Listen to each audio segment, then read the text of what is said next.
Oh, don't choke. I thought I recognised that sound. Ooh. Oh, shit. Ladies and gentlemen, it's the Cookie and Cream Podcast. I'm Mike Seamus Reed. I'm Wayne Peoples. What's up, Cookie Monster? Nothing. Just chilling. Still nothing. Still. Oh, actually, I'm going back to work next week. Fuck. Oh, Yeah. it's happening. Man. It's happening. But anyway, we've got other things happening. More important We things. do. We do. Ladies and gentlemen, if you have been listening to our show, especially the past few months, first of all, thank you very much, and we really appreciate it. Mm-hmm. If you're new to this show, let's put this in context just a little bit. We have, and have had for quite a while now, a mystery fan out there in the world who has written into us quite a few times with some topic suggestions and also some personal stories of his. And this particular fan goes by the moniker Mad Dog. That's right. Folks, I'm proud to say, and I know Wayne is proud as well, and I think I speak for the Super both pumped. of us. It is a pleasure to actually have the Mad Dog himself on right now. Hey, What's Mad up, dog? What's going, boys? Ah, what's going on? That's how I imagine that the Mad Dog might sound. Nah, guys, thanks so much. I can't lie to you, looking forward to this all week. It's fucking lockdown. Me too. Yeah. Yeah, Mike too. I'm sure. And I just got Yeah, to say, absolutely, dude. Yeah. I really, really enjoy the show. Obviously, I'm a weekly listener and just appreciate what you guys do. So I'm pumped about this. That's awesome. Thanks, man. Thank you. Yeah, dude. I mean, the fact that you're tuning in every week, that means the world to us. And we big know deal. we have a very small but loyal audience. Mm. And to Yeah. me, and I know I speak for Wayne, that means more to us than a million people who 100%. maybe occasionally tune in, like, once Yeah. a year. You Yeah, know what I mean? that's right. Like, Yeah. I'd rather have small loyal. And what I like about you guys is, you're not just trying to hammer that clickbait. It's really conversational, but obviously, you're really funny dudes. And I think that's worthy of that, small and loyal listenership rather than, 2-minute wonders that tune in for one show. Yeah. I feel that. 100%. Yeah, man. Yeah, dude. So, look, obviously, we'll keep you anonymous, of course, and we Right. still, and Wayne and I, folks, we have no idea who this man is. He's anonymous to us. All we know is that he's a fan of the show. And He's the letters- president of Venezuela. It's the Venezuelan president. I'm taking over. It's Presidente.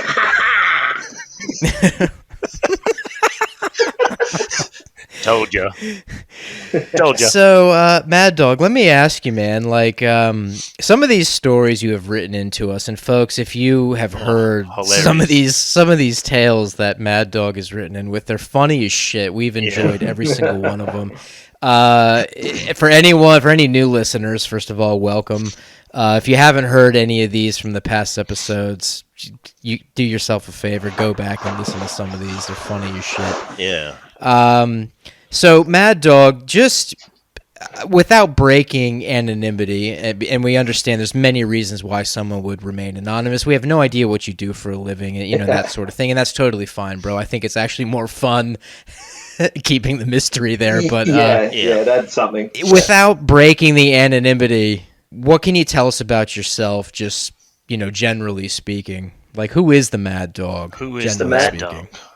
The Mad Dog. Well, look, I grew up in Kiama, so down your way. I'm a local to the South Coast, and that's sort of how I came to discover you guys through family connections and whatnot. I moved up to Western Sydney, so I'm in the Penrith area. I've been up here for like 16 years now. Okay. And obviously moved up here. Yeah, man. Haven't been stabbed yet, so I'm still going well. That's unfortunate. You got to get your rep. Got to get your rep up. Exactly. They they carved the postcode into your back with a butterfly knife. Yeah. um, yeah, and working up here, and what else? Like, yeah, I'm just glad that I got a lot of stories, I guess, back in the tank from those more carefree Kiama days. But yeah, Yeah. there's actually a story about how the Mad Dog name came around. That's what dude. I was gonna ask that because I think I definitely want to know. I know Mike wants to know, Well, and 100%. and it's our 30 related to this. other listeners want to know. All right, all right. Well, it's related to this move up here that I was telling you about. So, being from Kiama, which is like the whitest town, if not in Australia, maybe the world, and then moving up here where, it's a little bit more multicultural, and the viewpoint with all my mates down there was like, fuck, man, are you moving to Mount Druitt? You're going to get stabbed. So Yeah. I'm like, oh, okay. So when I moved up here, I decided that I need maybe a little bit of edge when I met new people. So I rocked up to the local soccer club and signed up. And then first time I met my team, they said, "Oh, what's your name, man?" I'm like, it's fucking Mad Dog.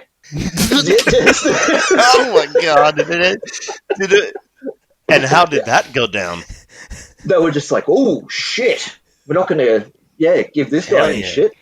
And it's just You were like that. What's that movie what's that nerd kid where he switches schools and like he's like, oh fuck, he changes his name, man, and he does the crazy eye. What's that movie? Oh, It was it's back that in the day, real man. skinny, real Real Weasley looking skinny, actor. Yeah, bug-eyed. Yeah.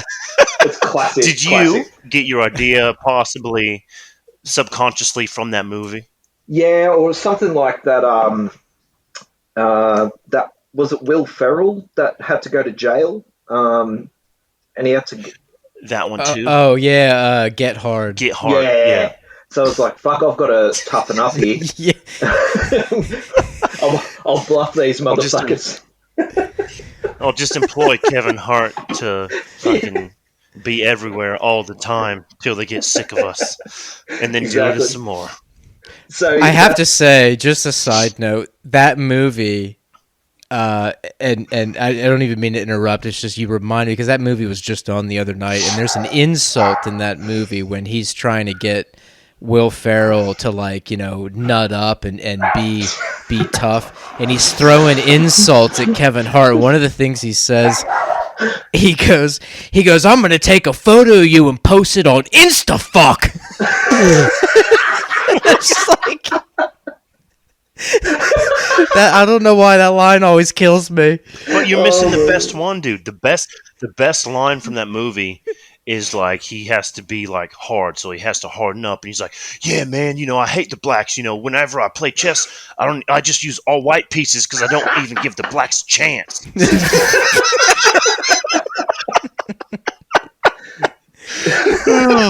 Dude. Oh god. Classic. Yeah, well, that's the true story of how Mad Dog came about. So yeah, it's stuck. Did you have to uphold that persona, like the Mad Dog persona? Like did you put the onion on top of the wiener in the bun, or did you put it underneath? Do you know what I'm saying? For the sausage sizzle. How did you roll? Are we talking onions bottom or top, like Bunnings? I guess. Yeah. After they came out with the OHS, fucking how to do a sausage sizzle. How friggin' ridiculous is that? What cunt? What cunt? I'm fucking Mad Dog cunt. Fucking taking me onions on the top. That's it. Mate, did you hear what I said? I'll have those fucking onions on top. And yeah, I don't fucking slip, cunt. I'll fucking step on it and do a fucking backflip. Land on me fucking feet. Because I'm fucking Mad Dog. Like, dude, did you... Don't you know who I am? Yeah, it seems like such a persona am? that you have to uphold, man. Well, honestly, it didn't come into it because I'm just so much not that guy. Like, so everyone kind of clued on after the first hour that this guy's like, it was like they were teasing me about it, like, oh yeah, this is a real mad dog right here, and but yeah. Right. You know what I'm imagining? I'm imagining, like, okay, so you and the soccer team, I'm imagining like after a win, you all go out like to the pub to get fucking plastered, and then there's like some dude in the pub talking shit to like a couple of your teammates, and just to take the piss out of you because they were on to you real quick. They were just like, "Hey, you better shut the fuck up. I'm about to get mad dog," knowing you're not really a fighter. Yeah. Just to make you step in. Yeah. Have you ever had a situation where your name backfired? No, not really. Not really at all. I can't say that that's happened. But it's funny because people all know me now as someone not violent, but still very happy to stick with the mad dog. So yeah, all my friends That's from down good. the coast know me as it now, and yeah, so it is what it is, boys. So it's just good to be chatting with you. It is what it is. And hey, Yeah, 100%. in honor of you being here, normally I spring these things like you would have heard, I'm sure. I spring some lists on Mike without You telling have from him time to time. beforehand. You have And from I love time when to he time. does it. Yeah. From time to time. Yeah. Just because I Are just these because I word can. meanings? And these are word meanings. So Yeah. they're fungal infections for dogs. So I Wonderful. just thought Wonderful. we could go down the lists, and you guys can kind of we'll keep with the theme. You guys can kind of guess what you think it is, and we'll go from there. Mike can laugh at me trying to pronunciate it. What do you reckon? Is that all right? I'm in. Let's do it. Let's All do right. it. So, blastomycosis. Dude, that sounds dirty. It does. Hey, girl, why don't you just come over and, just blastomycosis? Take this super soaker and just blastomycosis. Well, why don't we let the guest of honor go first? Mad Well- Dog, what do you think this word means? Blastomycosis. Yeah. Rightio. And it's a fungal infection in dogs. It's a fungal infection. Is this a mad dog theme? I'm picking up on this now. Well, it's dog related. It's hound related. I'm going to say I've got canine of them. rightio. I'm going to say it's a mushrooming growth around the anus of the dog. Okay. What is it, Mike? I reckon that's not a bad guess. Good guess. Well, I'll kind of keep in the same sort of realm and guess that blastomycosis might be a growth of some sort of swelling. However, I'm gonna move away from the anus and I'm gonna go to the nutsack. I think maybe it's a swollen nutsack of a male dog. It look, it doesn't specify areas, genital or Right. anything else related to where you guys went automatically.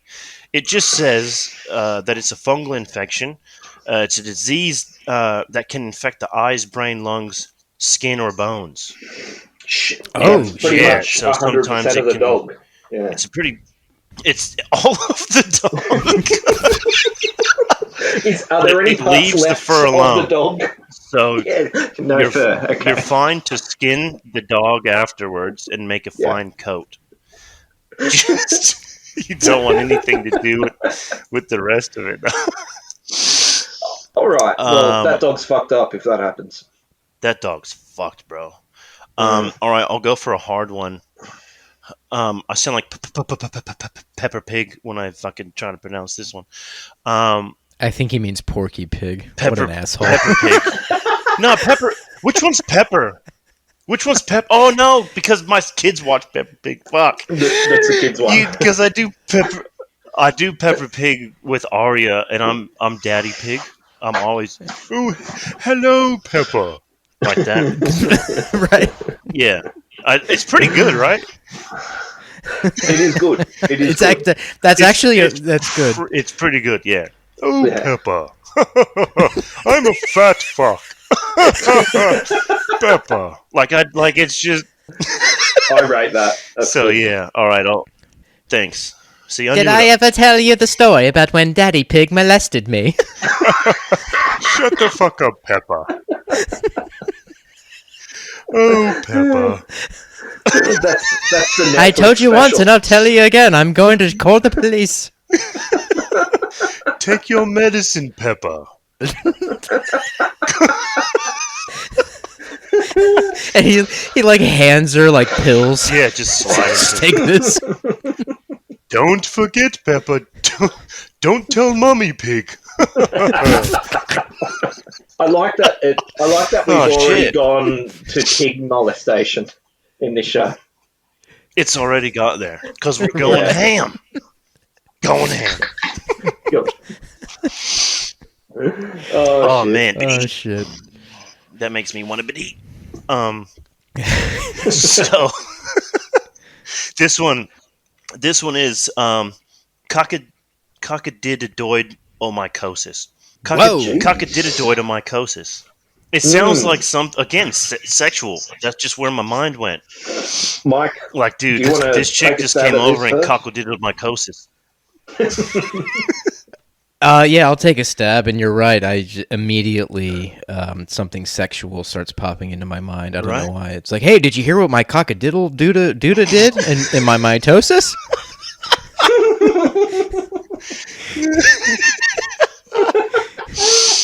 So hold on, it's Cocca- What is it? Coccididoidomycosis. Cockadidoidomytosis. Coccididoidomycosis. Coccididoidomycosis. Coccididomycosis. That's what it. sounds like Everybody a leprechaun now. should be singing that outside of an Irish pub. Cockadiddle-my-dosis, cockadiddle-my-dosis, hey.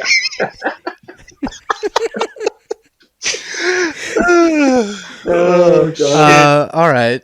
Oh man, I'm really just I'm stumped on that one. But if I'm just gonna make a guess, cockamadiddle-madosis is I think it has. Sound it out, Pepper. Sound it out.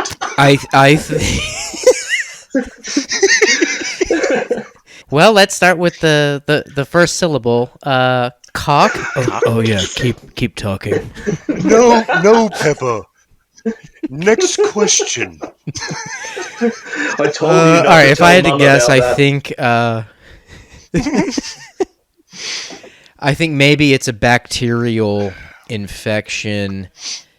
That has obviously these are all fungal infections of dogs, but this Yeah. one specifically, if I had to guess, it might be a bacterial infection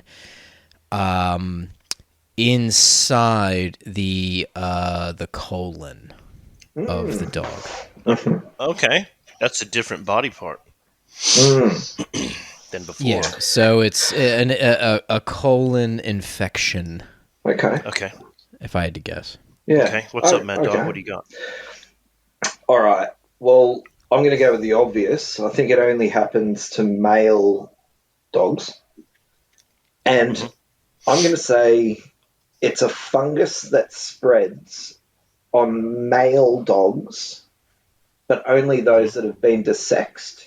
And it's sort of clustering on that piece of skin where the nuts were. Right. That's what I Right. think. I like this guess. Yeah. I like this guess. That makes more sense. But Is he close? Because it's clinically just speaking, down or from the medically cock. speaking, yeah, damn, that's a good guess, Right. but incorrect. It's Okay. it should be that though. Just for the record. You're an idiot. No, it's just Thanks, man. it. It's a disease that occurs when the fungus has spread outside of the lungs and can include signs such as lameness, pain, seizures, anterior uveitis, and localized swelling. Oh, possibly of the nutsack, but Ooh. it doesn't specify. Oh, okay. Okay. So do you know what? You'll get half a point and another half of a pill. All right, I'll stop.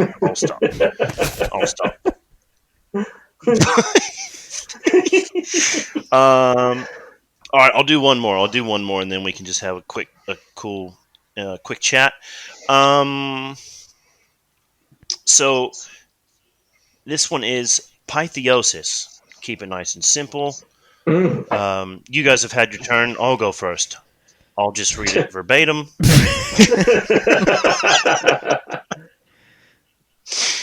Nah, go ahead, Mike. What have you got? Mike? Pythiosis. All right. I'm going to guess that it is a fungal infection. Yep. Okay. Am I getting warmer? It's like you're in sixth grade class, and you now remember, Mike. You have to answer the question by reciting the question in the answer at the beginning, so they know That's right. so that they know you paid attention.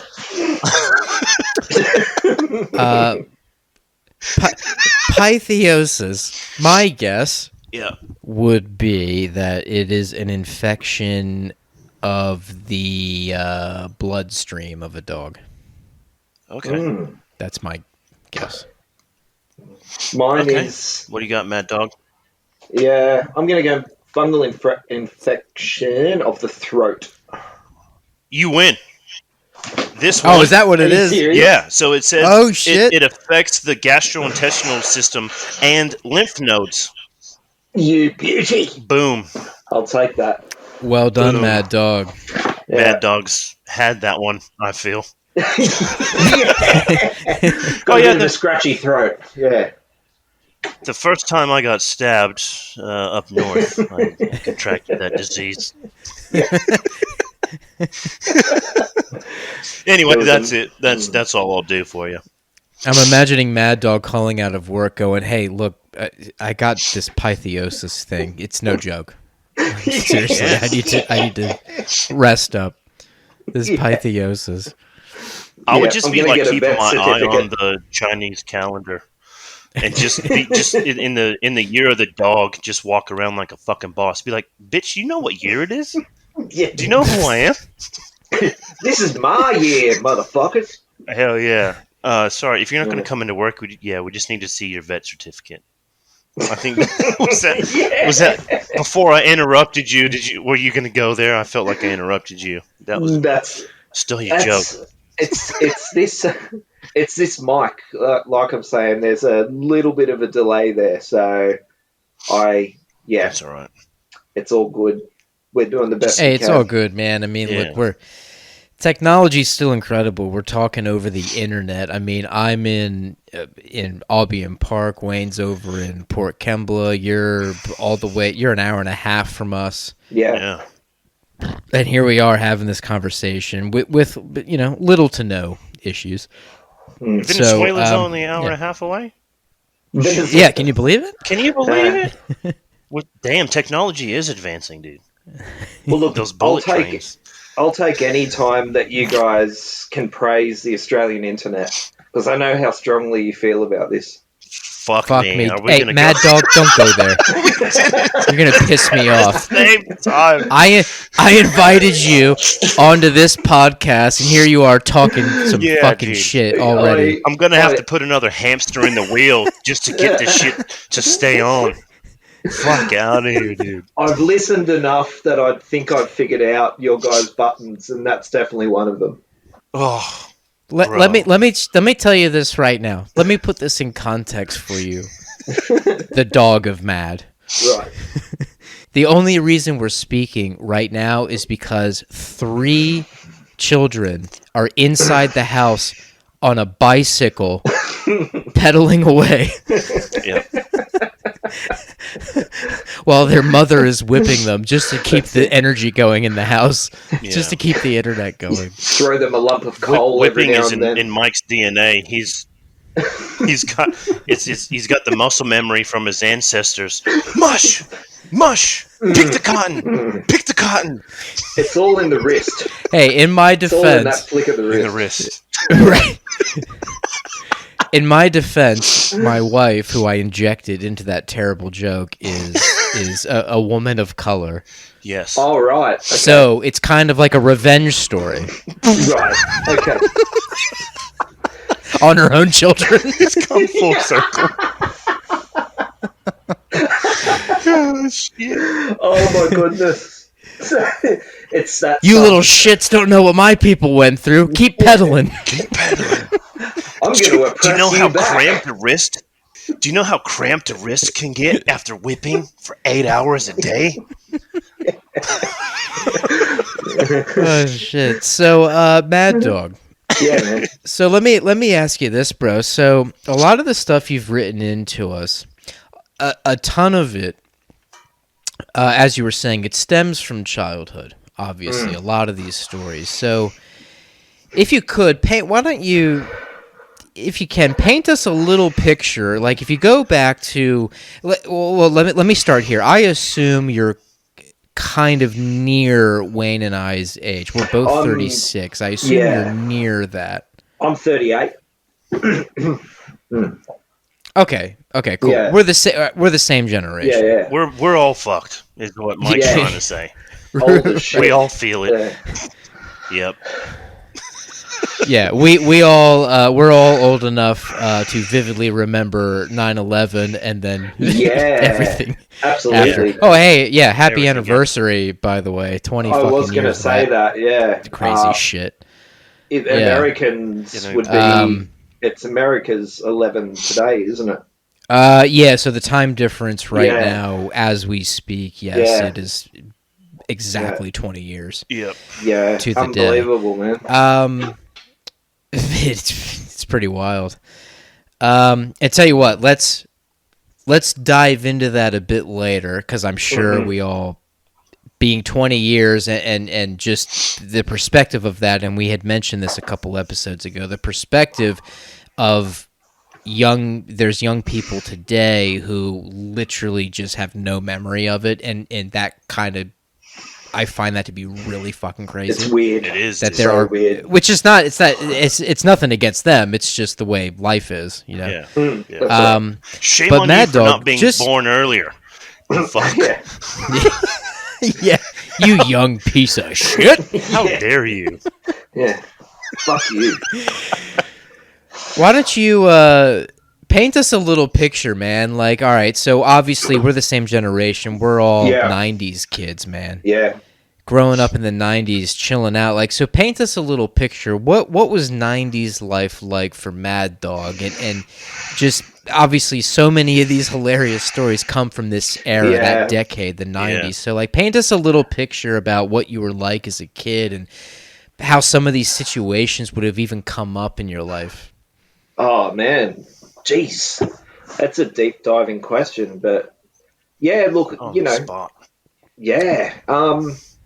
As I said, you know, I'd have to say we had a pretty idyllic childhood, you know, coastal Australia.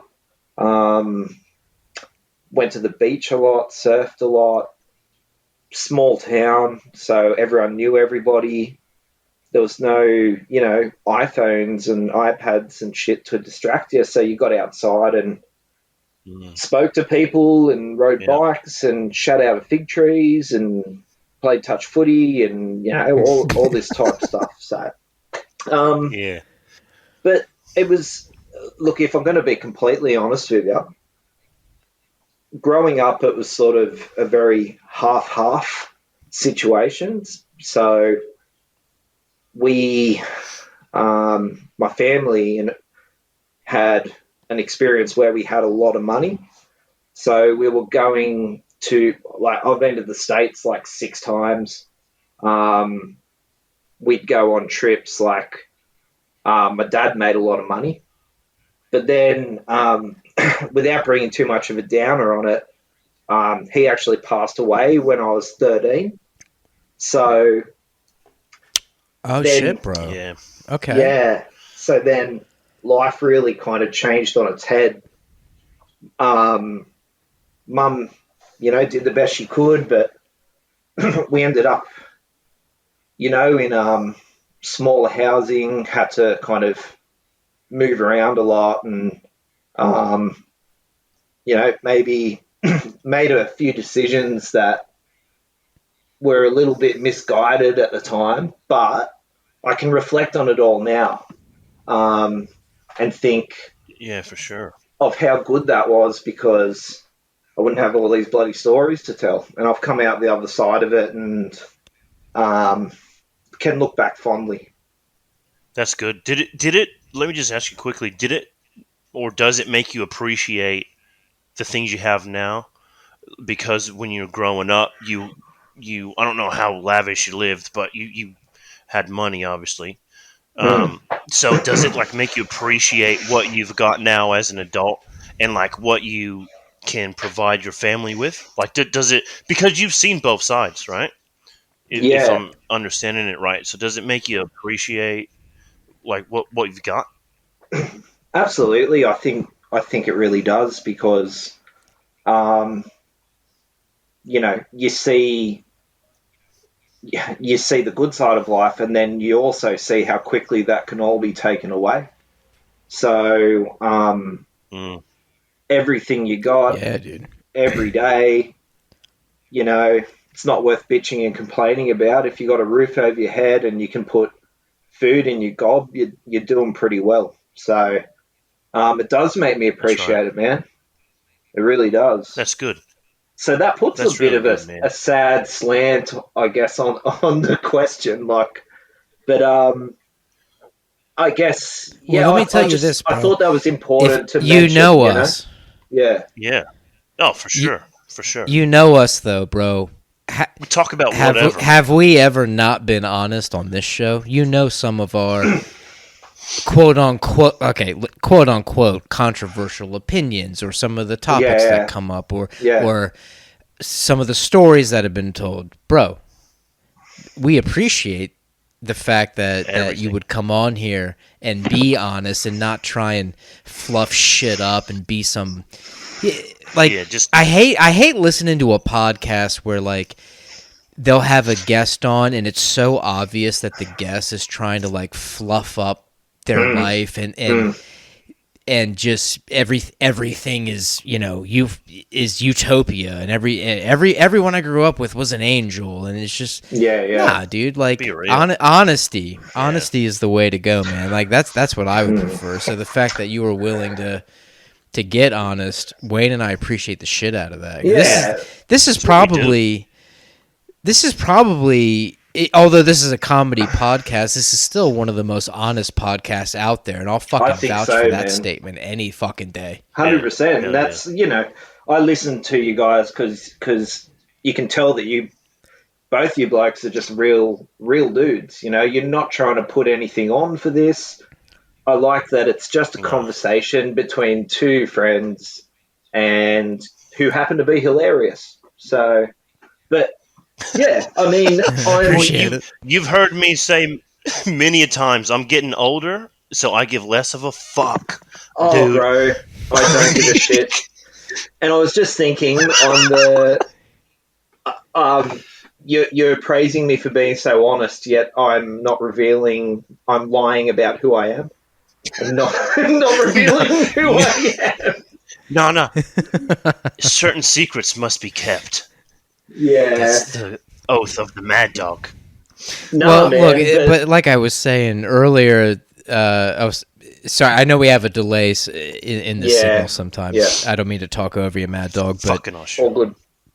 like I was saying earlier, bro, it's like, look, we don't know what you do for a living. You might have an occupation where you deal with certain people or whatever, and Venezuelan staying urban staying staying anonymous. Staying anonymous is totally fine. That's totally your choice, and that's the way it should be, man. Like, obviously, if you were comfortable revealing your real identity, you would have just done it, and that's fine.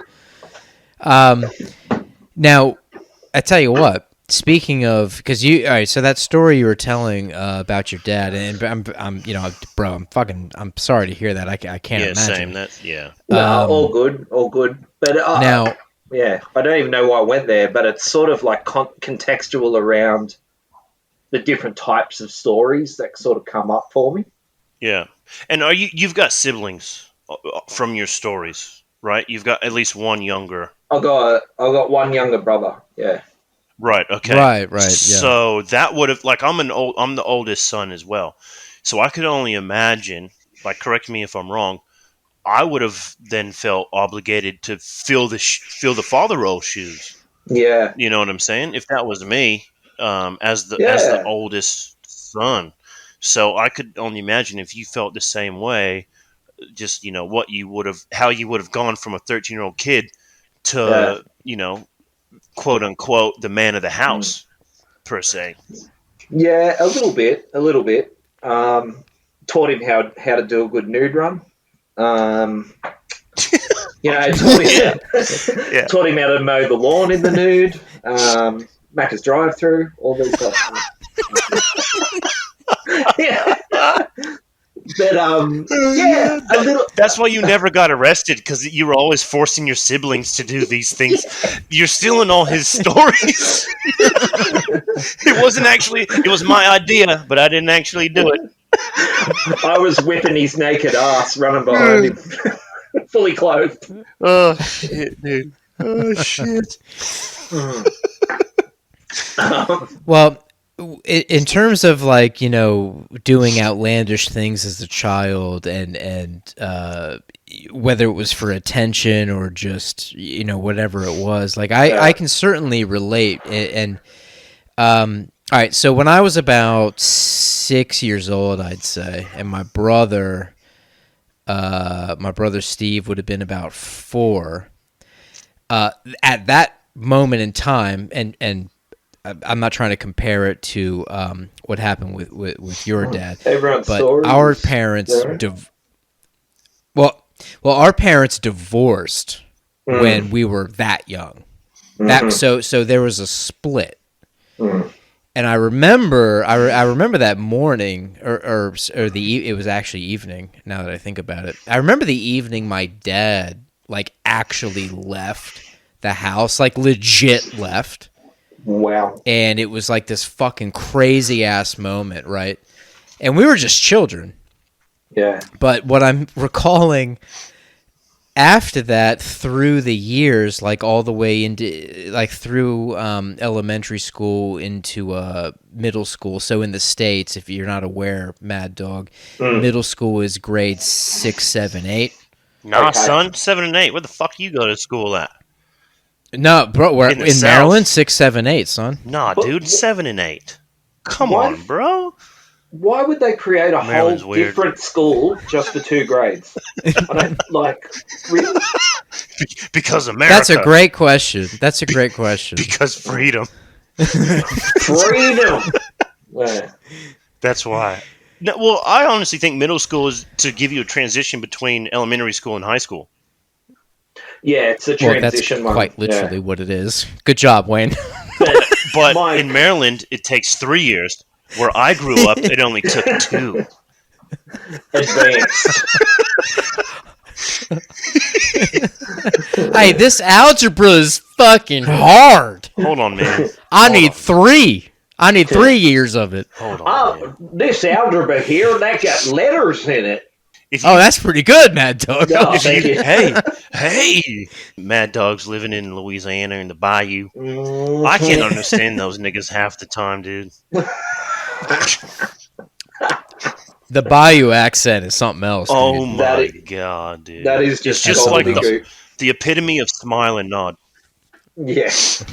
Even the subtext, if it has subtitles, it's just gator.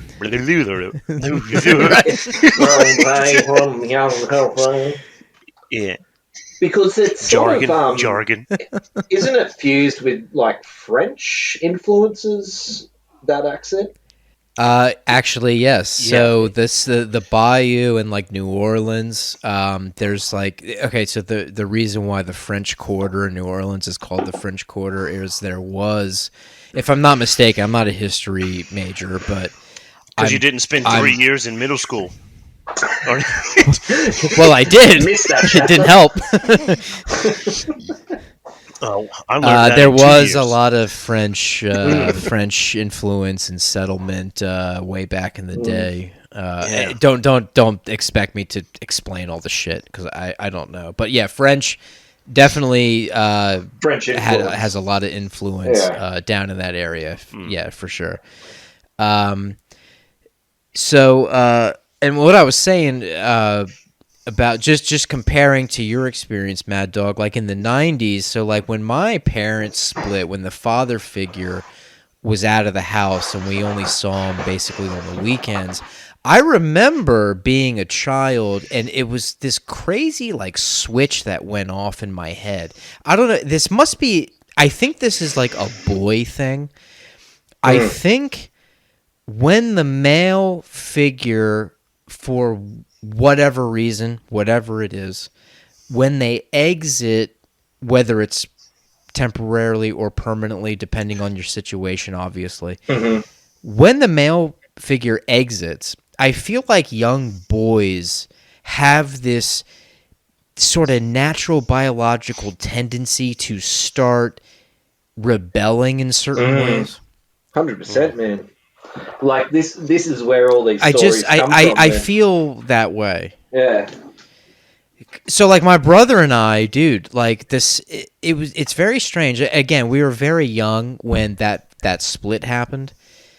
But the fact that we were with our mother the majority of our life after that, for whatever reason, there was this thing that happened in both of us simultaneously at the same time where we just wanted to misbehave. Like we just wanted to like rebel against our we loved our mom, but like there was this thing though. It's like we rebelled against our mother's rules and her wishes, but then like when we would go see our dad on the weekend, most of the time we did not rebel against the father figure. Yeah. It was this crazy weird dynamic. That's how important the father figure is, man. Like I haven't had to go through it, but I find it's ironic. My dad's black and he's still around, and yours isn't, and he's white. But the thing about it is, like father figure, it's a big thing, man. It's a big thing, and I know Yeah, 100%. as a father myself, like I want to make sure that I give him that father figure um, to look up to, and because you can't get like honestly you can't get that from a woman. There's certain things that my kids can't get from me because I'm not a female, Yeah. And and there's vice a lot that versa. they can't get from their mom. Yeah, that's Yeah. exactly it. So Yeah. yeah, Mad it's Dog, do you? I have to ask. I have to clarify something. Do you understand what Wayne means when he says the irony of Yeah. I what he said? Do you I understand? understand it. Yeah. Okay, no, and I'm not I even. I wasn't even attempting a joke there. It's no, just I hear you loud and clear. culturally. Do Yeah. you get what he's saying, right? Okay. I hear you. So, let me just break I to wasn't say- sure. I had to ask. I mean, Not look, to say that I believe it's it. Australia and the States are worlds apart. Oh, look, but I'm a massive enthusiast of the States. Like as I said, I've been there, probably 6 or 7 times. I'm fucking fascinated by it, like the whole story from start to finish. Um, it's such a contrasting place, man. Like, it's unbelievable, really. yeah, I feel that. yeah. Yeah. Like our last trip we went, me and my wife, we started in Boston, and drove all the way down to through Mississippi, Alabama, Kentucky, Tennessee. I'm getting them out of order, but finished up in New Orleans. And just like even the Nice, dude. political views from Boston to say, I don't know, Mobile, Texas, two different worlds. Yeah, that's right. You're not wrong. So being from the States and living over here, people always ask me, where should I visit? Where should I go? I'm like, dude, wherever you go, you're going to get an experience. Like, it just depends on what experience you want. Because you can go from one state to the next, and it'll be totally different. So I'm just like, And just what Oh go yeah. over there and just experience it. I've only really come to kind of conceptualize this in my mind recently, but like, I think what explains what you just said, Wayne, was like when they say states, they actually see themselves as independent, bloody, almost Correct. Yeah. nation states, but in an agreement to That's it. Yeah. unionize. Um, so yeah, you could drive across one little fucking border, and people have completely different beliefs, values, whatever, and you don't really get that same thing here. Like you guys have been here long enough to know that, but yeah, like Yeah. to a much lesser degree. Yeah. That's true. Well, it's interesting because right now, and this is actually going to blow your mind. A poll was done recently, and when all the numbers were added up from all the polling of all the different states, and obviously different states have different populations and cities have different populations, but when it was all added up and all the algorithms were done, what it came out with was 37% of individuals in the United States want their area, so like their state or their Right. city, to secede from the United States in its current form. Unreal. Okay. Kidding. That's a big number, though, dude. Like, That's a Well, massive and number. that's the thing. that's See, a lot. That's a lot. that's a huge fucking number. And the reason is because obviously in the states' rights is a big thing. And you're right, Mad Dog, you nailed it. Like, different areas consider themselves to be their own thing. This is the way we do shit here. We're still Americans, obviously, but this is the way this works in this state. States' rights it's all part of the Constitution. I'm not gonna. We don't need to go into a whole fucking history thing, but that was the recent poll, 37%. And what that tells you is the cultural divide right now, the cultural war going on in the States. This is the result of an ever dividing country over political views and Yeah. and whatever it is. I Is mean, that is that not and just again, showing like Democrats and Republicans, though? Do you know what I mean? Because well, it it's goes always been beyond that. divided, right? It's always been divided, but what's happening now is it's not just Democrat Republican. You see what's starting to happen now, and trust me, we can save this for a much later episode because if I start Oh, if dude. I start diving Yeah. into this, Oh, this is a 4 hour long It's a fucking Mike's thing. like the diatribe. hamster on the wheel. Yeah, He's the yeah. hamster on the Yeah. wheel, keeping the internet on. Nah, Uh, but yeah. what is happening? What's happening right now, especially in the States, and there's a little bit going on actually here in Australia, the cultural divide is a real thing. There are two camps basically. There's a camp that would encompass teaching critical race theory in public schools. There's a and beyond that, it goes into basically neo-communism, where it's just like, okay, so here's another stat. This will blow your mind. So this just came out yesterday. So right now in the United States, there are 10.9 million open jobs right now. Here's why that's crazy though. That is the number of jobs available in the United States is greater than the number of unemployed personnel in the United States. Mm-hmm. Here's what that means. Okay.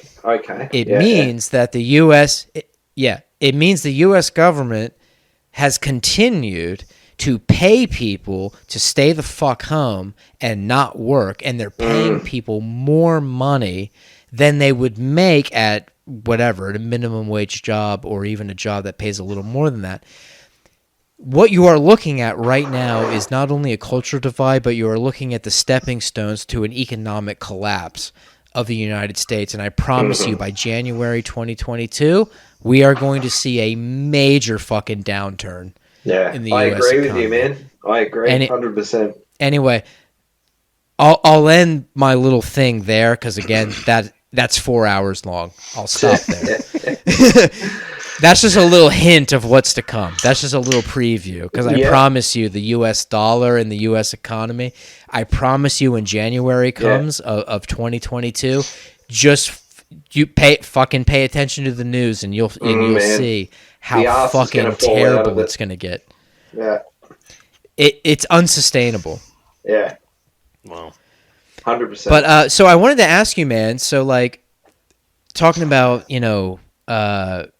being kids in the 90s. So my brother and I, obviously, we rebelled a lot. And look, obviously, divorce affects all kids differently. This was our effect. We rebelled and we misbehaved. We rebelled against our mother. Whether or not the divorce was her fault, my father's fault, both of their faults, we have no idea. We'll never know. That's between them. But we definitely misbehaved a lot. We got in a lot of trouble in the 90s. So Mad Dog. So now, and I don't mean to like totally put you on the spot, but here's what I just do. I'm gonna put him on the spot later because I got a question for him too. All right, sweet. So we're gonna line some shit up. We're both like, yeah. Mad Dog's like, oh fuck. Nah, bring it on, boys. All right, Mad Dog. So, Mad Dog, here's what I want you to do. I want you to imagine that had you not been on this week, you were going to write in again. Righto. I want you to give the Cookie and Cream podcast a little story. You got a story queued up in the fucking chamber. What's good, dude? I do. Wait, did you just put a piece of paper in front of you? He's got a notebook. I pre-prepared some notes. Let me just get this printout from earlier. I love it. Well, all right. I want to hear a Mad Dog story. By Office Works that printed out Mad Dog story. All right. Well, because I thought that you guys might ask me that question, I've actually got. Yeah. He knows. I've got 3, and you can. I'll read you the titles of them, and you can choose which one you would like to hear. Okay. Perfect. Sounds right. good. So option A is called knife throwing. Okay. Yeah. B is called lost in translation. And C is called birds and the bees. C. Fucking C. I'm going C. Come on, bro. All right. I want to submit my answer. C first, and then I want to hear knife throwing after. Yeah, knife for sure. Let's hear about sex and then mutilation. Okay, well, not in the opposite order. I don't know. Well, all right, Mad Dog. Birds and the bees first. The first one's a pretty quick one. So, all right, this is more from like the teenage years, late 90s. Oh shit, late 90s, early 2000s. Okay. Yeah. So I guess when me and my mates were sort of coming into puberty, I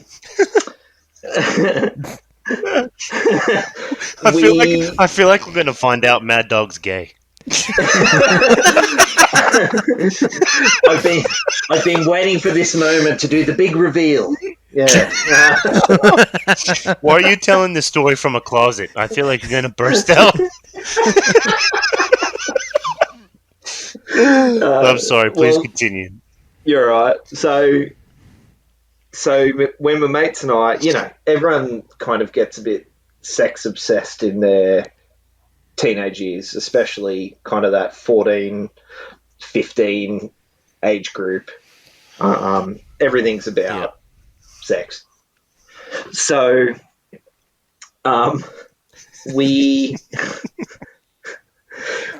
we came up with this idea that we would force our friends' parents into having the birds and the bees conversations with their kids, like with their with their children. Shit. Okay. You flipped the script. So, but it was pretty covert. So, what we would do is put a fuckload of time into drawing some fucking dirty kind of porno pictures, like Right. on a piece of paper, or just like a fucking magnificent big veiny phallus or something like that. And This is this not Juno? Is it Juno or on fucking super bad. Super bad. Yeah. Yes. Okay. So shit Big like Brother that, was watching you boys. That's it.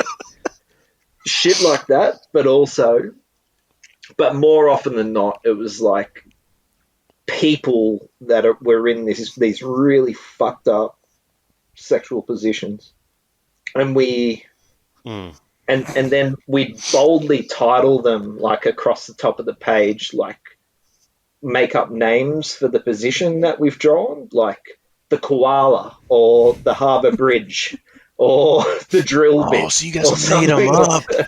So that's fantastic. The harbour bridge. I wonder if the parents were like had that split second to where they're like, okay. So Honey. Honey. Well, but the harbour bridge is like the bending over backwards, like a backwards handspring in gymnastics. Yep. If you can imagine that. And yeah, anyway. Yep. So then from there, the idea was we'd fold the piece of paper up like into a small little square, and we'd just like shove it down the back of our mate's lounge or like under their cushion. Oh. So that little lounge library.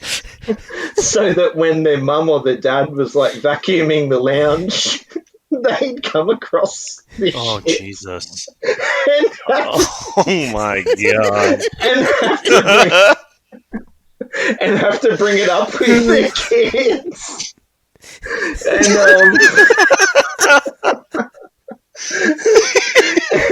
That's actually brilliant. That is top, dude. That is top. And because I mean, of all the pranks we would have pulled as kids, I have to say this is brilliant. That is brilliant, man. because you not only get the kid, but you get the parents as well. Come on, dude. Yeah. And then one of the boys was so cut. He came to school like on the Monday after we'd been over to his house on the weekend and done this trick. And he said his mum and dad had to sit him down and give him like a heaps awkward birds and bees talk, and got out like a encyclopedia and shit, like trying to explain what's going on. The encyclopedia. Yeah. Yep. That's 90s right there, homie. It is, man. The CD-ROM. Oh my God, I'm just picturing the dad like pull the flaccid boner picture out of the couch, and he's like, "My God, honey, grab the Britannica." Fire up the CD-ROM. Wait a minute. Give it about half an hour for the internet to turn on. It does have to dial up.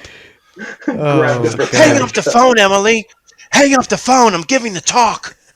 yeah, that's right. I forgot about that. If someone was on the phone, your fucking internet didn't work. What do you think this is? God. The fucking Matrix? Hang up the phone. Oh my god. Oh, dude, that's awesome. I picked a winner. I went with C. Bro, Yeah. that's tops. That's a tops. great prank to pull on your friends, especially at a Man. young age. That's hilarious, bro. Yeah, it was pretty good. So I'm hoping I've influenced some of your listeners out there, the young'uns. Dude, I'll do that as an adult. It's still funny. It's still... Oh, bro. Yeah. When I was in high school in 9th grade, a friend of ours, this kid Sean. Okay, so this kid Sean was a really, really good drawer, right? And he could doodle pictures Doodle. in like he could doodle pictures in like a half second. So what he would do is this. All right, so we'd be taking a quiz, right? This would be like math class. And the quiz was timed. So the second the timer went off on the teacher's desk, we all had to stop what we were doing and pass the quizzes up in like the row of desks, like up to the front of the class, right? So Sean, being this master small picture doodler, what he would do is he would reach over to the desk on like his right. And while that student wasn't looking, in a split second, he would doodle a cock. Dude, that takes practice, man. Man. He practiced that shit. He did. Yeah. He like half this a kid second. Sean was like the Jonah Hill character in Superbad. Yeah, he So practiced. good. Like he would master the art of like dick drawing, but he got it to a point where we would pass our quizzes up, and dude, like 3 times, because like here's the thing, so they'd be like, okay, pass your quizzes up. So what, like for me, for example, so I would turn to my right to reach behind me to grab the student behind me's quiz, and then stack it on top of my quiz, and then pass it up. The thing is, 3 times I didn't notice that he had reached over and in half a second doodled a cock in the corner of my quiz. Oh my gosh. Oh my gosh, dude. So, dude, I remember the first time class was over and the teacher, we'd all be leaving, and then I could see her like just sort of rummaging through the quizzes just to make sure all the students' names are on them. God. And then the first time I remember this, she goes, Michael, I'd like you to stay after for just a second if you don't mind. Oh, Jesus. No. So all the kids leave, and I'm just like, oh, what'd I do? Like, I was like, I know I finished it in time. Like, why am I in trouble? And she holds up the paper and shows me, like, in the top left corner of the paper was this, like, erect, veiny cock. He had time to put veins on it? Dude, I'm telling you, this guy was the Leonardo da Vinci of cocks. Damn. Oh my You God. need He to get in was. touch with this dude. Yeah. How is he not famous He would just now? reach over and go, and it was done. I could just And you wouldn't imagine even this know he kid did it. practicing at home, like at the dinner table, like people used to do in the 90s. They ate dinner at the dinner table with placemats. And he would just say I to know his it's mom, not even a thing anymore. He would just say to his mom, "Oh, Mom, is that a cat at the windowsill?" She'd turn 2 seconds, and then she'd turn back, and she'd just have like a placemat full of cocks. What? How did the cocks? And they were eating SpaghettiOs, like a '90s thing, but now it's like Dickos. He turned all those into dicks. What? What's happened? Dickos. 2 seconds ago, it was SpaghettiOs. Now it's Spaghetti Dicks. My I, placemat. to be honest, man, the way I thought your story was going was that he'd drawn a dick on every page that was getting passed down. So it would be like a flick book. Like once it got to the teacher. Oh, that's funny. That's funny. Hey, like missed an opportunity. animation. And what if the teacher is just like caught onto it? I'm just gonna not grade these papers alphabetically. I'm just gonna grade them based on phallus, whether it's erect or Yeah, I'm it's just like the gonna go from position soft of the to dick. hard. she thinks she's at the end. How much harder can it get? And then veins start appearing. What? How many students do I have? Oh shit! Oh Eventually, she gets to like the very last quiz, and the animated flipbook dick has like jizzed all over the name of the person at the top of the quiz. Who does this belong to? Oh god. Well, look, Oh, that's hilarious! A flipbook. Mad Dog. dick. Before you get into your knife story, I want to ask a quick question. Yeah, Because man. I want people to stick around for my question and for your awesome story that you're going to tell. So my question is, as an avid listener, what's your take on the prank that I pulled on Mike in the botched episode? As a listener. Oh, bro. Do you know what, man? Full honesty. Full honesty. All right. This is my take on it. I thought it was brilliant, but as an avid listener, I've been listening to you guys for a while. I actually felt the fucking fear, like my Fuck yeah! I bet you did. my asshole puckered, man. Like I said, I'm like, what is actually happening right now? What, like, is this? I think this is real. Oh man! And then yeah, because I could tell you'd really gotten Mike as well. Like Mike was in. Like it's hard to get him, but he was in. So I appreciated it. Yeah. Yeah. Good. All right. Well, I just wanted to get the feedback from an avid listener. No, I rate it. It was a good one, but I was terrified. I was terrified myself. Oh gosh. Okay, that's all I wanted to know. Honest opinion Guys, from the Mad Dog. Well, in the spirit of honesty, can I just say this? Mm-hmm. I need about 30 seconds for a piss. Okay. Yeah, do it. Go ahead. Can I come right 30 back? Seconds. Yeah, okay. You have 27 seconds. Yeah, you're wasting time. I'm old as shit, and I need to go when I need to go. Just don't fall. Imagine if the Mad Dog came crawling back. All right, folks. So while Mad Dog's going to take a piss, a couple of announcements real quick. Obviously, the cat's out of the bag with Smooth Fire FM and the Love Lounge. So, folks. Yep, there you go. Hey, keep that shit down, man.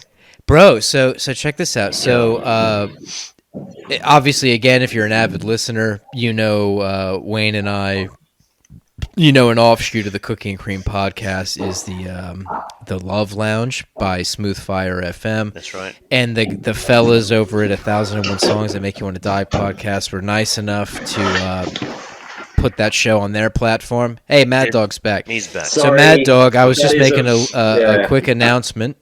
Yep.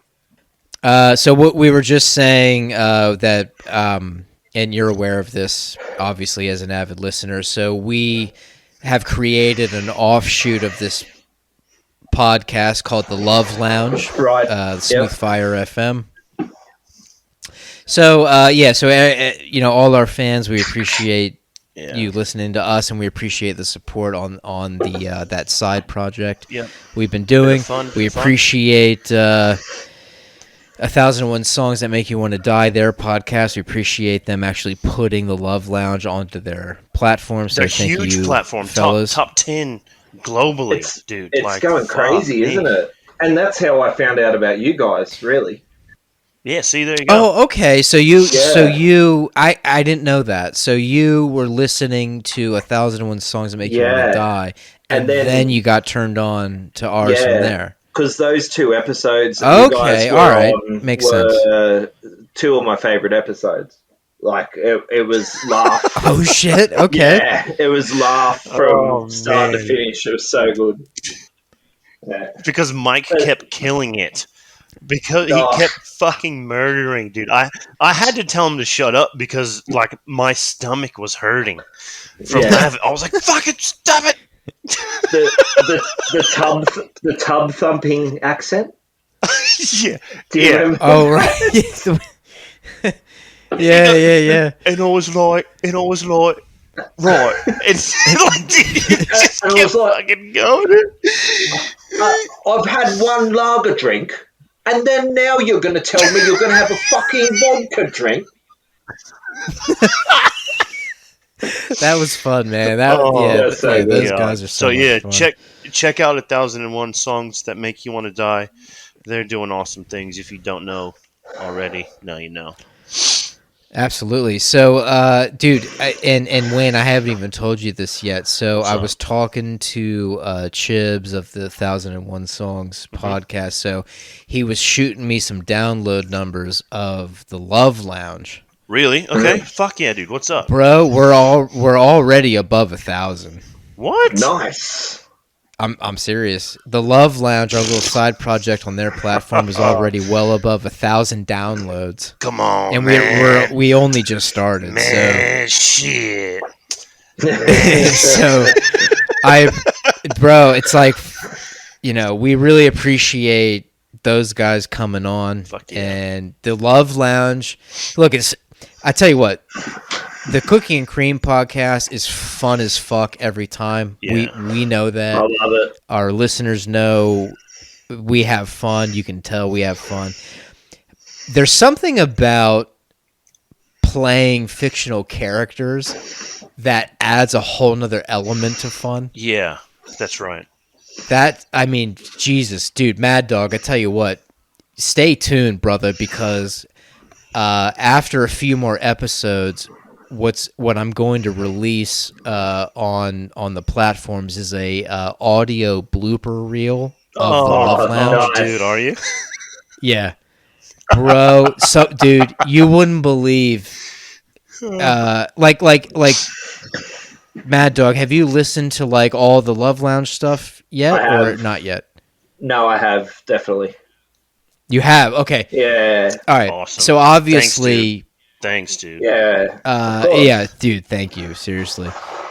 Bro, when we're making that, like, first of all, and you know us, we don't plan anything. Yeah. The Love Lounge is pretty much fully improvised, and, bro, the bloopers, I'm telling you, when that blooper reel gets released, like a few weeks from now, holy shit. I look forward to it, Yeah, dude. I love it, I already know. I don't know how you're not just laughing the whole time. Oh, dude, there's a lot of moments where we break character a lot. Yeah, we can't It's laugh hard. like we do now unless it's in the character type deal. Like, well, it's different. It's like the CNC podcast. It's like we're just chilling, having a conversation. We can do whatever we want. But when you have to actually like act, when you've actually created characters and you have to like act out a persona. Yeah. That's when dude, it's really it's hard to keep a straight face. It's so funny though because we can you be do whoever. it very, very well. Oh, thanks, bro. Like the Thanks, dude. characters. So anyway, folks, Those are if you good haven't numbers. checked out, if you haven't checked out the Love Lounge, there's 3 episodes now. It's on the Cookie and Cream podcast platform. It's also on the 1001 Songs That Make You Want to Die platform. So check that out. Yeah. All right, so Mad Dog, let's go Yes, back story. in. Let's go. Over to the first one. I think it was called. What was it called? Something about a knife. You wanted knife throwing? In the knife throwing. Knife throwing. Okay. Knife I want throwing, that for yeah. sure. You've piqued my curiosity. I have to know what the knife throwing story. I'm hoping this. Yeah, look, I'm hoping this one translates decently. Okay. But I popped it out there on offer, so I'll go with it. Yep. And we'll keep the other one. You can write that one in. Because ain't no Mad Dog stories going to waste. I'll tell you that much. 100%. Yeah. Good. If you're happy for them to keep coming, I'll keep them coming through. But, yeah. You can write into us anytime. That's You're right. always welcome. That's right. Thanks, boys. Thanks. Well, knife throwing. So basically, I guess it relates a bit to Mike with his story about misbehaving a lot in middle school. Oh, shit. So, Okay. all right. So, I was in year 7, right? And as I said, there was a bit of middle money school. floating around in part of childhood. My parents decided to send me to this exclusive private school in the Illawarra that rhymes with pigs. So, I actually know the one you're talking I about. know exactly Yeah. what that is. yeah. Anyway, All right, we'll keep that We will anonymous. keep that anonymous. yeah. Don't tell them, Peppa. But anyway, it's a K it's a K to 12 school. So on the one site, there's like high school 7 to 12 and K to 6 on the other side of the school. Now, one day, the principal of the primary school, so kindy to year 6, called me into his office, and I was like a high school student by that point, and he said, "Do you know why you're in here?" I said, "Well, no." He said, "Well, look, I'm Yeah.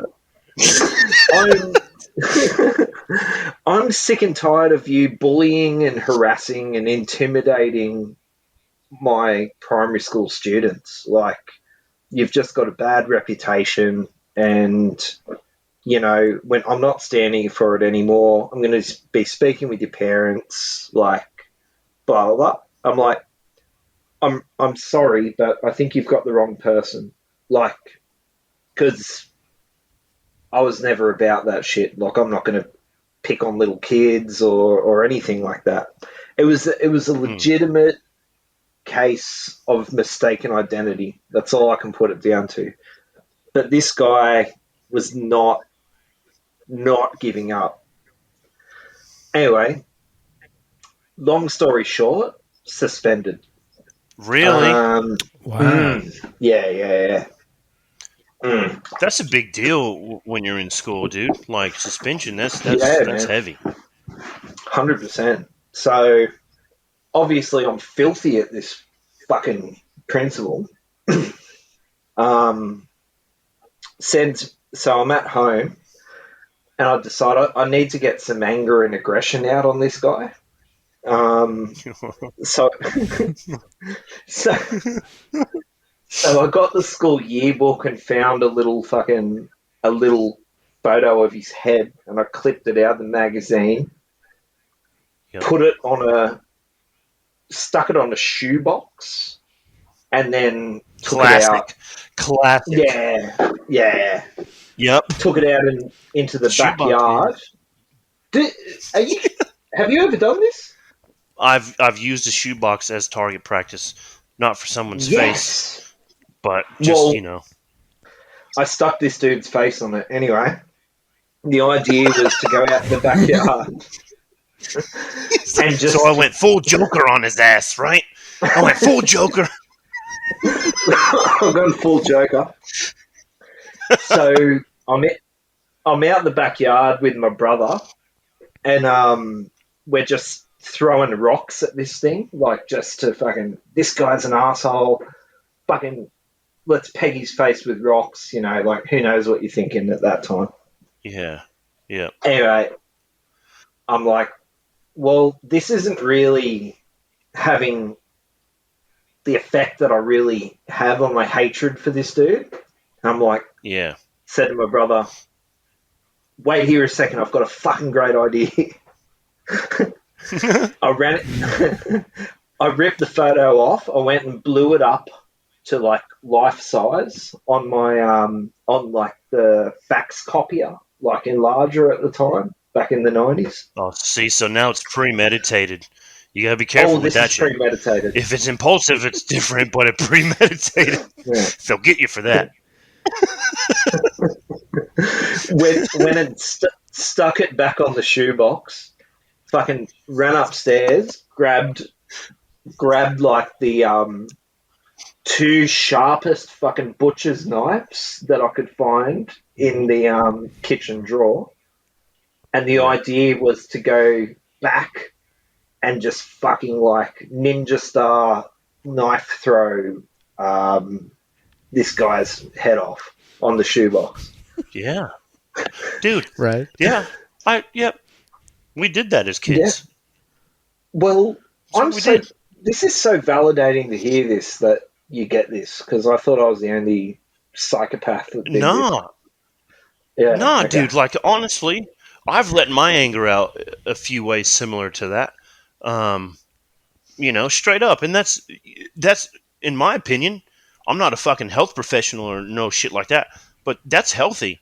Yeah. Throw a fucking knife out of shoebox rather than actually take a knife to school and fucking see the actual physical and real repercussions of True. putting a knife through flesh.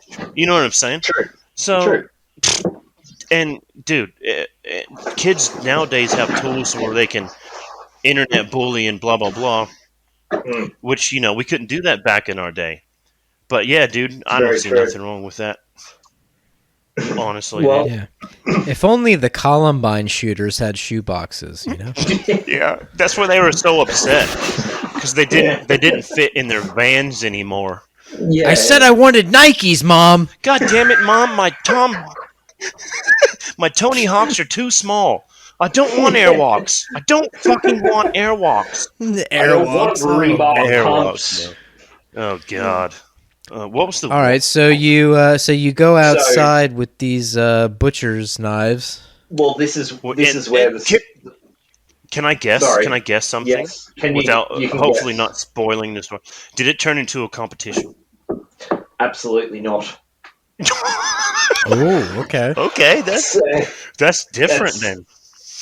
Yeah. Well, so I've got these two butcher's knives in my hand, and I'm running like fucking, I don't know, superhero style, pelting down the stairs. Yeah. So excited to show my brother my new idea. Like, we're going to throw knives now. Like, we're taking it up a notch. Little did I know, in my absence of blowing this guy's photo up and grabbing the knives, my brother must have shut the glass door to out the back. No. Mate, Oh fuck. Oh God. Oh, fuck. I hit this thing at fucking pace, bro. Like, Dude. whack!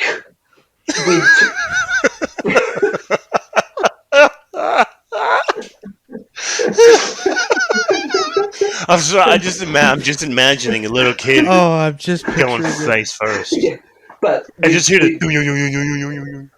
brandishing two knives, like, ah! Yeah. Whoa! And I'm just like, Your brother discovered your weakness. A fucking Well- glass door. Do you know what the fuck? Do you know what the fucked up thing about it was though? He was standing on the other side of it, watching me run towards him, and he did not do or say a thing. Gee. He just let me Oh eat Jesus. shit, man. Oh Jesus, dude. I've just rebounded off this thing. I have no idea how it did not break. To the point where I just fell back like I'd been KO'd by Tyson. And the the only thing the last thing I remember is a faint voice of my mum going, "What the fuck was that?" Like, because it was like, and then I.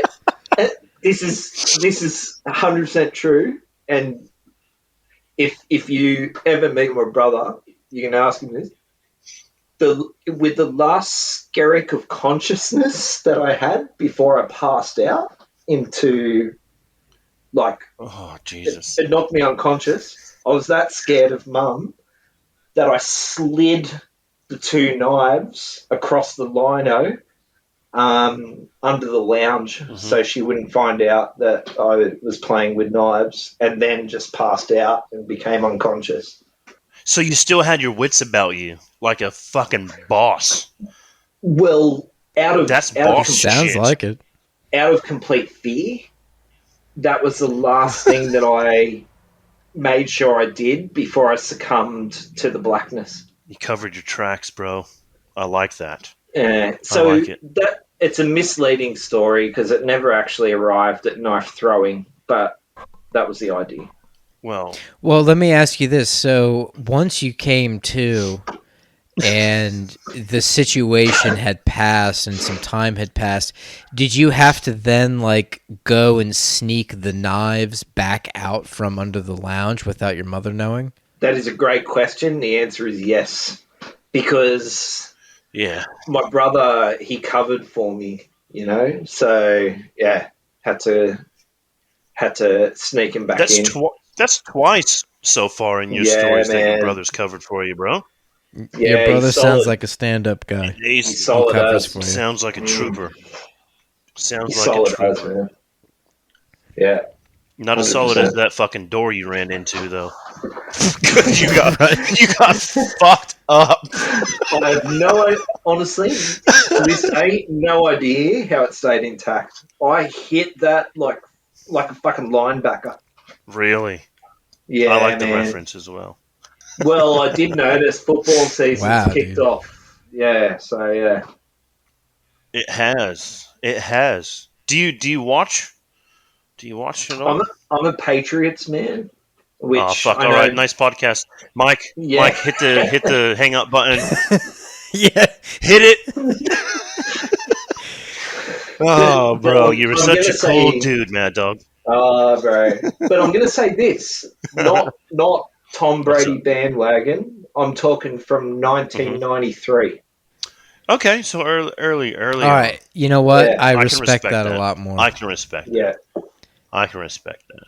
yeah. But still don't respect Because the Patriots. living here, especially in this country, all right, there's two teams that Aussies who are into the NFL, they jump on popularity bandwagon, and there's a reason why there are two distinct teams in this country that you can buy like all their merch from in sports stores, but like no other fucking team. Yeah. That is the New England Patriots and the Raiders. But Yeah. one thing about the Raiders, it's a fashion trend. These cunts don't even know they're an NFL team. I see them rocking their hats and shirts coming into work. I'm like, oh, you support Las Vegas now, right? They're in Vegas. Like, what do you think about the Death Star? They're like, fucking what, cunt? They go, what? Yeah. I'm like, the Yeah. Raiders. Oh, no. It's just, just a hat. Yeah. Like, the fuck, man. All right. I 100% agree So with that. For whatever reason, yeah, for whatever reason, those two teams Yeah. are like the bandwagon teams of this country. You can see what I'm wearing. I'm see it, a bro. Baltimore Ravens guy. Yeah, Maryland, right? We're the Yeah, Yep. bro. We're funny enough, we're playing the Raiders our time Tuesday morning here. That's the Monday night football game, prime Oh, time, baby. Monday That's gonna be night. sick. It's on ESPN. Get Let's ready for roll. Monday night. Dude, it still got the country singer singing that song? Oh, they still do all that shit, man. This is America. What kind of Oh, question is yeah. that? Of course. Yeah. Yeah, How do you guys go with Yeah. the time difference, though? Like watching the games. Some of them I can tell you. Yeah, I can tell you what I do. So all right. So the way my income comes into this household mainly is I'm a baker by trade. Right. I'm used to getting up at insane times, like getting up at 2 a.m., 2:30, 3 a.m., depending. My body clock is used to that. So with the time difference, so if there's an NFL game in the States starting at the first games always start at 1 p.m. East Coast time. It's like that is right around the 3 a.m. mark here where we are. I can easily get up to watch a game, especially if the Ravens are playing. I'll easily get up at 3 o'clock and watch it live with a coffee in my hand. No fucking problem. Yeah, sweet. Typically, though, what I'll do, I'll typically get up around the 6 a.m. mark if I'm not working, and I'll watch the 6:25 a.m. NFL game on like 7 mate on that channel. Yeah. And I'll just kind of go from there. So it just depends for me, but like I have the NFL Game Pass, which I feel is totally worth it. Yeah. Because it's all the games and it's all the NFL shows and it's all the programming and it's all the NFL Network and the Red Zone and whatever. So for me, it all works out. I've heard good. I've heard good things. It's like because I'm with Telstra, fucking Telstra, mate. Yeah, so I'm with Telstra. It's like it's $15 a month, dude. I can watch anything from curling to football. Anything, dude. Really? Like everything in between. Yeah, dude. Yeah, like Mike, you can even get fucking college football. So, Mad Dog, the thing with football, some college games are better than NFL games because of the rivalries, man. Like they play for a purpose. Yeah. No.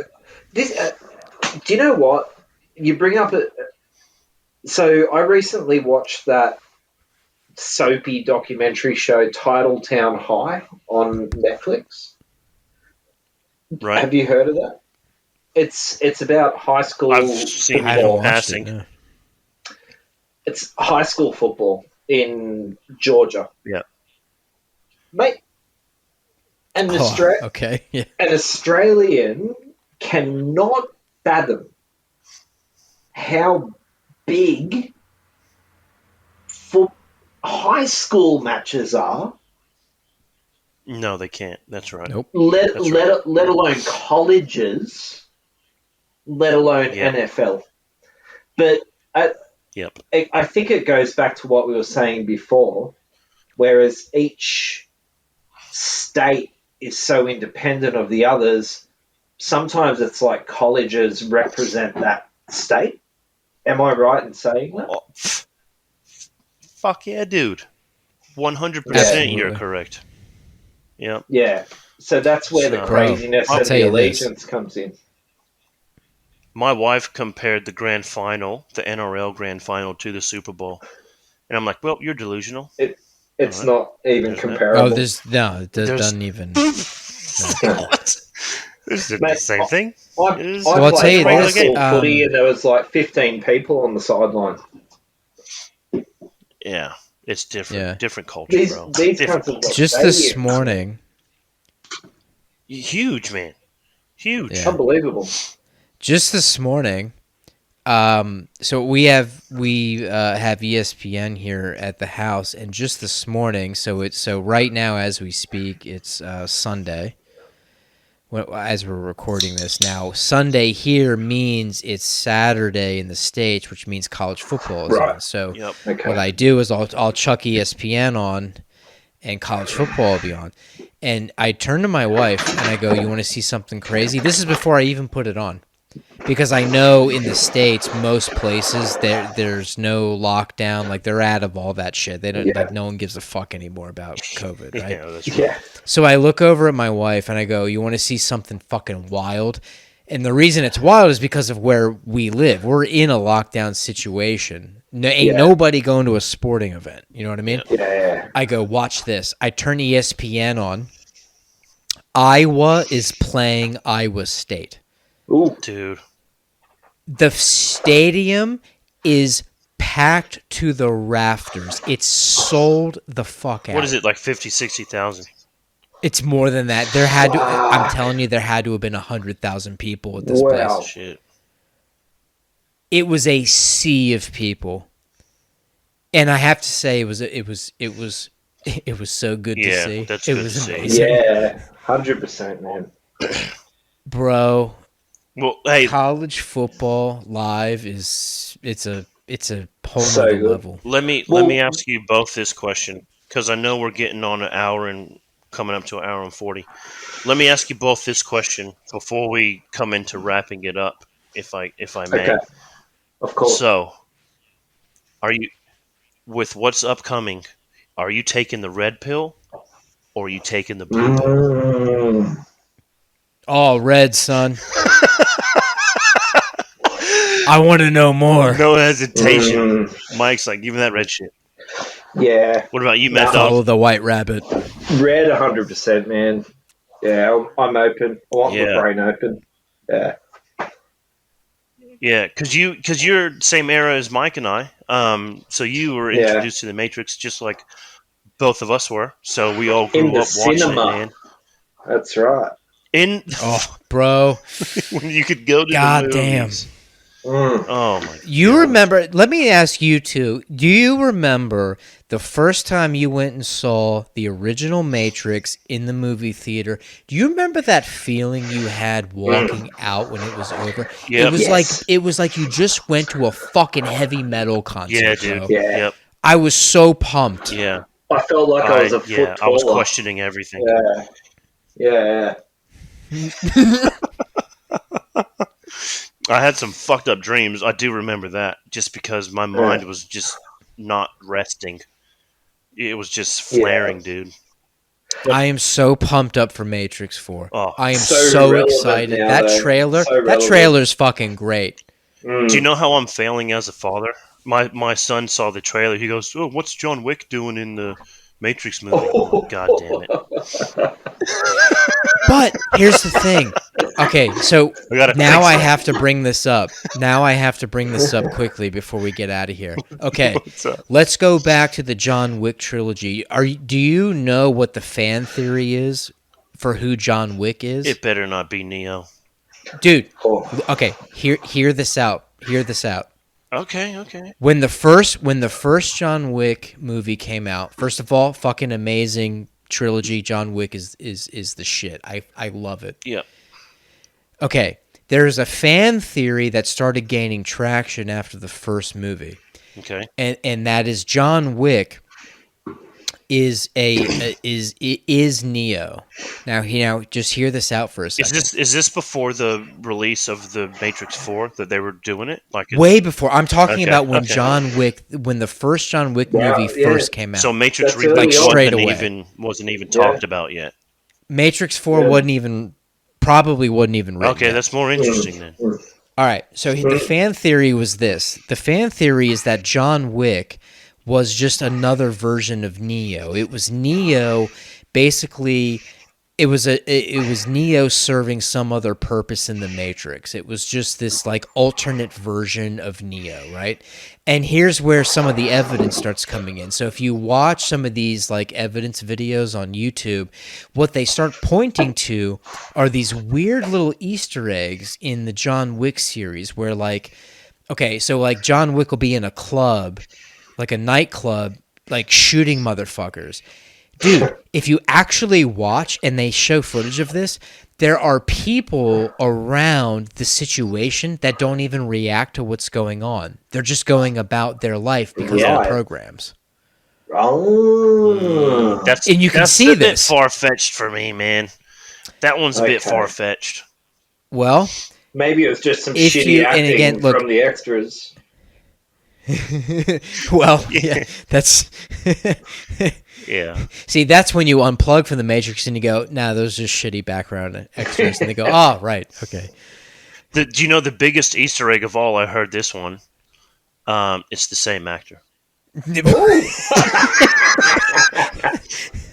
Not a lot of people caught on to that. You have to watch it back maybe once.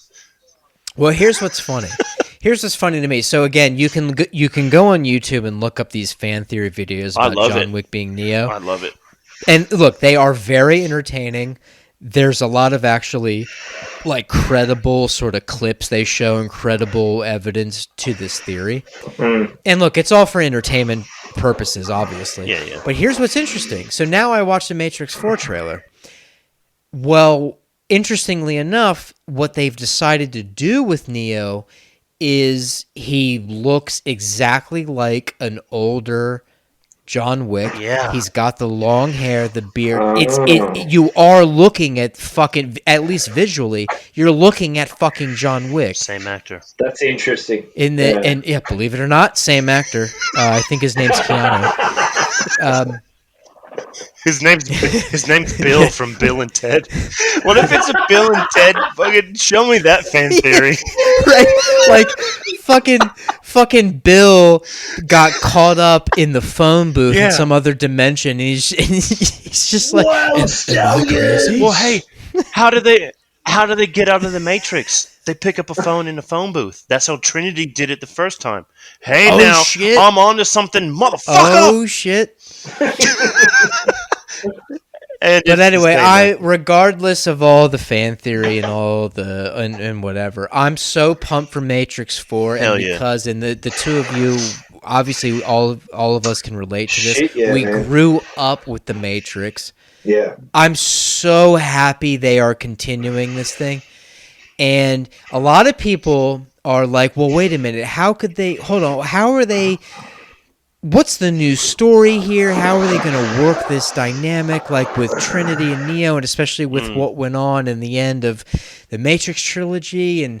But I'm like, wait a second. Everyone needs to just take a step back and understand what the Matrix is. The Matrix is its own. It has many versions of itself. That's right. Yeah, as they show. Characters have versions of themselves. The machines can do whatever they want. They can write programs. They can, It's brilliant. and let's not forget the Animatrix, Animatrix DVD series that had all these side stories Yeah. related to the Matrix, bro. The possibilities are It's so endless. fucking endless. That's right. Because they can Yeah, do whatever man. the fuck That's they why brilliant. this is exciting. It was so far ahead of its They time. can do man. whatever they want, and I'm Yeah. on board. Yeah. In 100%. one of the realities of the Matrix, one of the Wachowski brothers changed sex. I did hear it. Really?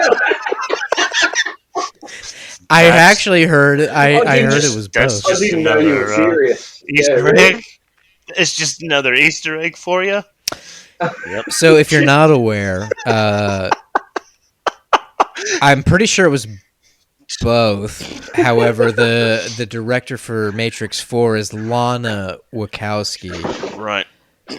And hey, whatever. Hey, So that you know what? happened. Live your fucking life. Yeah, that's and right. regardless of Yeah. any of that, Absolutely. Lana, you make That's right. badass motherfucking Hell yeah. movies. It's just a joke. Shit. And I'm excited as fuck. That's right. Yeah. That's All right, fellas. So here's what we're gonna do. What's We're an up? hour and 45 in. Goddamn. We gotta wrap this up. Yeah. I gotta get back into the house and cook up some dinner for the wife and I. All right. So here's the deal, Mad Dog. Listen, bro. Yes. The fact that you came on to the show, not only as a fan and an avid listener, but as a guest, we thank you Yeah. from the bottom of our hearts. Thank you so much Yeah. for coming on, bro. That's right. And Honestly, you've got yeah. children. I don't actually. I've got two toy Okay. poodles, Billy and Stella. Yeah. So. Oh well. Happy Father's Day because you have to feed them. I do on a daily basis. Otherwise, I go shit. No, but really, yeah, I want to thank you guys too because this is a weird thing. it could have come across as maybe a little bit of a fanboy experience, but I just sort of came into this Nah. thinking I'm having a chat with, two new friends, and it's been a pleasure. Fuck yeah, dude. Yeah, man, for sure. Absolutely. And that's for anyone that wants to tune in, man. This is what we're all about. We've had a few people on before yourself and now with you. And honestly, I've been looking forward to it all week as well. Just because, yeah, like Mike said, from the bottom of our hearts, man, we appreciate this shit. Just talking to real people. So this is what we're about, bro. Yeah, for sure. It's been awesome, guys. Thanks heaps, eh? All right, folks. Yeah, man, anytime. Hell yeah. So just a quick preview for the next 2 episodes before we get out of here. Uh-oh. Next week, we are having a lovely lady on by the name of Olivia. Oh, who? Olivia is not only a fan, but I do believe Olivia is probably going to have some pretty interesting stories to tell us, because if I'm not mistaken, and Wayne, correct me if I'm wrong, but Okay. I think you had spoken to her recently. Yeah. Olivia used to work as a corrections officer. I don't know if she wanted that known, but... Oh, okay. Well, you're welcome, yeah, Olivia. yeah. No, but yeah, she did state that based on our botched episode that we did with Dave.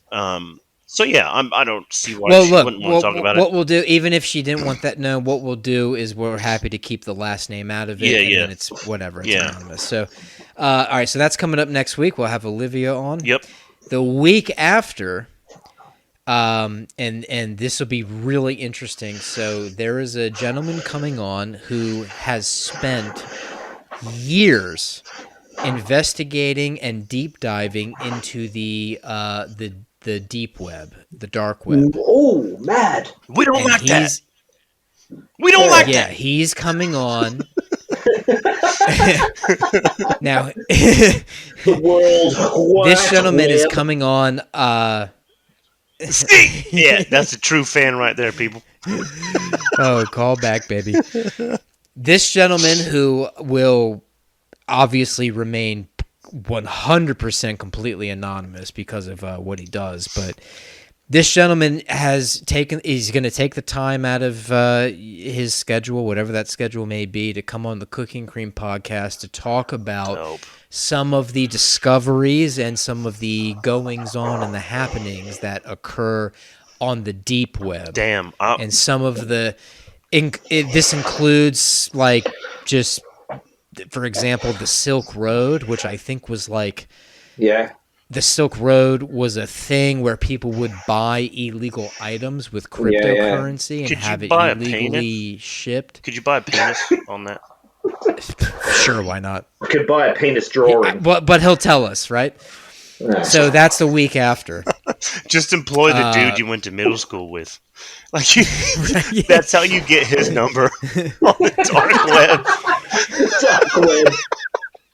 Oh fuck! So, folks, we've got some great shit coming up in the next couple of weeks, and then obviously we're going to continue to do the Love Lounge stuff, and that's a lot of fun. So, the Cooking Cream podcast, me and Wayne, we are always busy, always creating, and always putting content out there. So stick around, stay tuned. Mad Dog, thank you Yes, again. many thanks, Mad Dog. Thanks again, guys. That's going to do it for us, folks.